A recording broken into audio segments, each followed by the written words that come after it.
Good morning.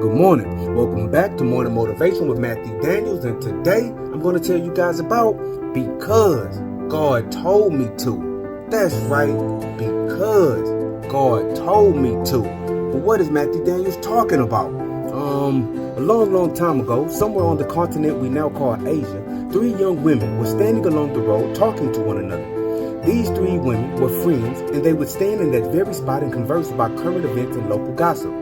One day, as these 3 young women were standing in their usual spot having their usual conversation, something very unusual took place. A young girl, about 13 years of age, came walking by slowly, holding a writing tool and a scroll.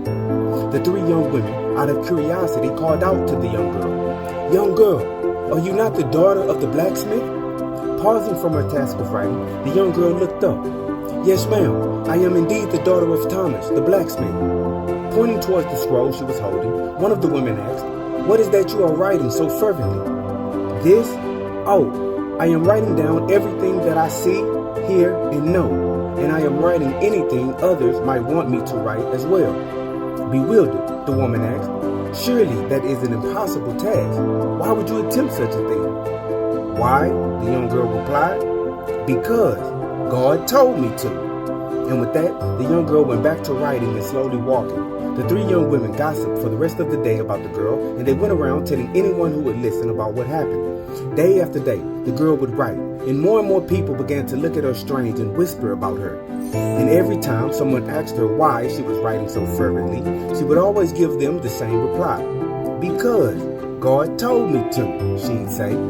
One day, while the people were all at a festival, the messenger of God appeared, and he stood 15 feet tall, and his face shone like the sun. "Your wickedness in this land has been judged by God," he said, his thunderous voice being heard far and wide. "And for the way in which you have lived, it is decreed that you shall be erased, and your generations after you shall never exist." In an instant, everyone who was wicked was turned into smoke, and then faded away in the wind. Only 25 people survived, and one of them was a young girl holding a scroll. "And that," the messenger said, pointing toward the scroll, "will serve as a record of why God's judgment here was just. Remember why this happened, and never go with this way again." And so, the morning motivation of the day is, because God told me to. It doesn't matter, family, if they do not understand why you are doing the thing you are doing. Their comprehension is not a prerequisite placed on your mission by God. You should do that which you know in your heart is the instructions you have received. And if anyone asks you why you are doing what you are doing, you should always give them the same response: because God told me to. And remember, you are awesome, you are amazing, you are wonderful, and you are great. And you are going to change the world. I just hope I'm still alive to see it, family. I'm out. Good morning.